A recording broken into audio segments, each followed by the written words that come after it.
السلام عليكم ورحمة الله تعالى وبركاته. مرحبا بكم عندي في فيديو جديد. كنتمنى من كل قلبي هذا الفيديو هذا يلقاكم بخير وعلى خير، وانتم كتشاهدوه كي بقيتوا مع رمضان. نتمنى اخواتي تكونوا على خير وبخير. الاقتراح اللي ماشي نتقاسم معكم اليوم، هذا الشيء الصون كيجي ساهل وبسيط البنات، والحشوه لذيذه بزاف. انا متاكده غادي يعجبكم، حيت صراحه بسرعه غتوجدوه، ما فيش واحد الوقت يعني تاخذوا فيه الوقت، ولا ساهل وبسيط. واهم من هذا الشيء كله الحشوه بارده، وفي رمشة عين تعدوا ما شاء الله احلى شي صو مقرمش ولذيذ، وما شاء الله كيجي ما تشبعوش منه. كنتمنى من كل قلبي يعجبكم، حيت صراحه ما شاء الله فنيون مقرمش البنات. انا متاكده غادي يعجبكم. خليكم مع الفيديو ومع طريقه التحضير، وما تنسونيش اخواتي من لايك وبارطاجيو الفيديو مع الحباب مع الاصدقاء. كيف ما كنقول لكم دائما، فضلا منكم ليس امرا. خليكم مع الفيديو وفرجه ممتعه. ونبداو بسم الله على بركه الله في المقادير. عندي هنايا 600 غرام ديال الدقيق الابيض، وعندي هنايا واحد الزبده كامله، يعني من بعد ما حكيتها الزبده ديال التوريق. المهم نتوما انا عملت هذا النوع هذا، وانتم اي نوع عادلو، المهم اهم حاجه تكون ديال التوريق. ديال هذه الزبده 250 غرام انا عدلت. المهم كيف ما قلت لكم انا عدلت وحده كامله. بعد ما حكيتها في الحكاكه مع فتيت هذا الدقيق باش ما تلصق لكمش في الحكاكه، كتكون خاصها تكون بارده وتحكوها باش ما تلصق لكمش في الحكاكه. عندي هنا واحد نص معلقه ديال الملح. المهم وضعت مع كل شيء هنايا في هذا الخليط مع الزبده مع الدقيق، وكنبسبس داك الدقيق مع داك الزبده مزيان كيف ما شفتوا. كنخلطو هيدا، وكنجيب واحد بيضه كامله، وغادي نوضع انا في هاد الزليفه، وغادي نوضع عليها الماء والخل. وضعنا فتيت واحد المعلقه حتى المعلقه ونص ديال الخل، وكنطرب مزيان داك البيضه. هنا الا كانت المهم البيضه اللي كانت في الحجم كبير غادي نعملو غير واحده ومع الماء. كانت يعني ستيتوا عملوا جوج د البيضات كيف ما شفتوا.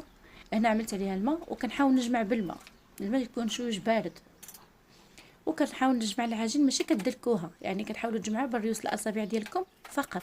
انا هنا غنجمع فوق سطح العمل، يعني خاصها تبقى هيدا، يعني الزبده كتكون باينه فيها البنات باش كتجي لكم مزيونه. المهم هنا كيف مباشره كيف ما جمعتها هي جمعتها وصافي. هيدا كيف ما تجمعنا العجين ما كتكونش جاريه بزاف، ما تكونش قاصحه. المهم كيما تحسوا بالعجينه ديالكم تجمعات. انا كنعملها في واحد البلاستيك غذائي، وندخلها النبيره من الفوق وصافي دبرت على ما نصايبوا لها الحشوه ديالها. في الحشوه البنات كيف ما كتشوفوا سهله وبسيطه، يعني كنعملوا جوج ديال المربعات ديال الفرماج كيغي، وخمسه ديال المثلثات ديال الفرماج لافاش كيغي، او اي نوع ديال الفرماج نتوما كتفضلوا. وانا هنايا الجبن جبت لكم يعني جميع الجبن المهم اللي زعما عندي انا متوفر عليهم. عندي فيلادلفيا، عندي الجبن الجبلي، وعندي المهم اي نوع نتوما الجبن عدلوا. انا عدلت منهم بثلاثه، كل واحد عدلت منه معلقه جوج معالق والسحتر. وعندي هنا الطون اللي هو الطم داك اللي كيكون العلب. المهم انا عدلت هذا النوع هذا، وكنعدل الجبن موتزاريلا. هنايا الطوم يعني عملت واحد جوج معالق كبار او حتى 3 المعالق كبار، المهم على حسب القياس الحشوه اللي نتوما غادي على حسب العجين ديالكم. والموتزاريلا عملت هنا 3 المعالق كبار، والسحتر عملت معلقه كبيره. من بعد ما حكيت داك السحتر هيدا بيدي ذاتي وضعته، كيعطي واحد البنه مزيون في هاد الحشوه. المهم هنا هذاك الحشوه جاتني مع هاد العجين قاد يعني جاتني هي هذيك. المهم انا كنقسم العجين ديالي، يعني النص غادي نطلقو والنص غنخليه في النبيله على ما نشكل هذه. عاد ديك الساعه ندوزو الاخرى. انا هنايا جبت مايزينا كنطلق بها. يمكن لكم نتوما تعملوا الدقيق، يعني فتيو صافي ما تعملوش بزاف حيت العجين ما كتلتصقش. انا هنا كنطويها كنعاوطها حتى كنتولها هيدا باش كتجي يعني معاوطه. عاد ديك الساعه كنطلقها ونشكلوها مع بعضياتنا. وانا قطعتهم بهذا السيري هذا الكبير، يعني من الكبيره ما فيهم باش قطعت انا، يعني بغيتهم كبيرين شويه. نتوما بغيتو تصغروا عاود تصغر في حق كيجيو هيدا كبيرين مزيونين متولين. المهم انا من بعد ما شكيتهم على هذا الشكل هيدا، يمكن لكم نتوما تجيو يعني الوسط بالمطلق وتضغطوا عليهم. انا ما ضغطت عليهم ني والو، يعني مباشره غنعمل الحشوه وغندهنهم في تلت الماء مع الطرف ديالهم باش غادي يلصقوا وصافي.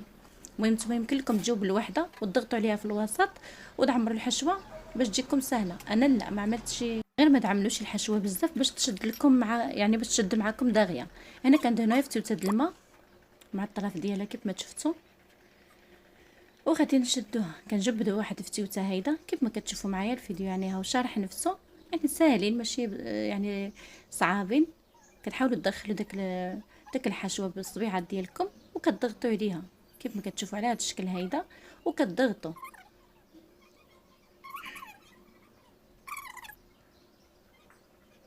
المهم كنستمر على هذا الحال هذا.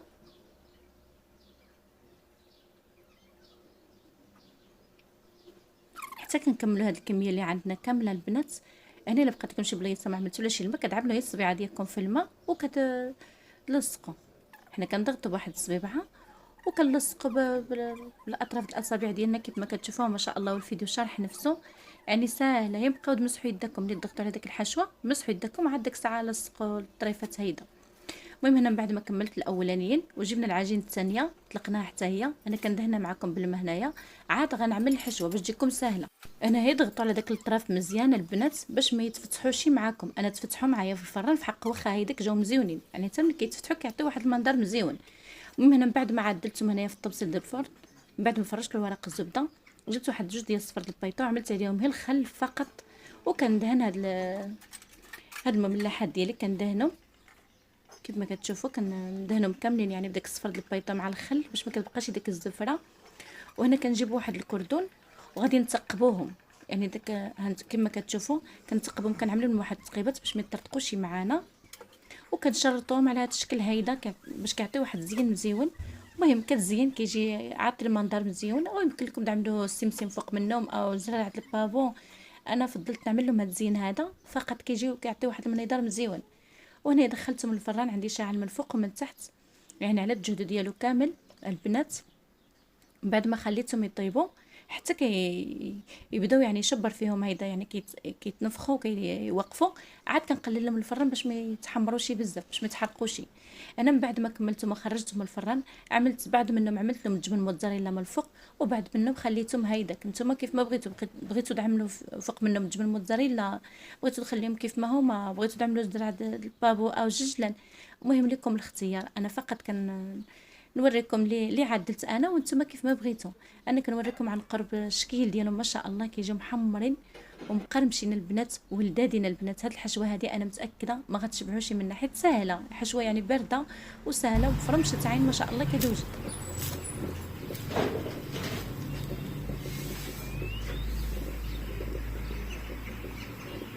سمعتوا البنات تقرميشه؟ انا خليتكم تسمعوا التقرميشه ما شاء الله. ما نقول لكمش البنات لدادين بزاف. انا متاكده غتعجبكم حيت صراحه سهله وبسيطه، هي اللي ما بغاش يعدل شي صو. المهم يعني وصفه سهله وبسيطه وفي نفس الوقت غادي تعجبكم انا متاكده. ودابا اخوتي وصلنا لنهايه الفيديو، كنتمنى من كل قلبي نكون خفيفه على قلبكم، يكون هذا الفيديو هذا ينال الاعجاب ديالكم، تكونوا استفدتوا منه ولا عرفتوا حتى تستافدوا منه. وإلا عجبكم اخواتي ما تنسوش اللايك وبارطاجيو الفيديو مع الحباب مع الاصدقاء. كيف ما كنقول لكم دائما فضلا منكم ليس امرا. نخليكم على خير، الى اللقاء، الى الفيديو المقبل ان شاء الله. بصحه فطوركم اخوتي.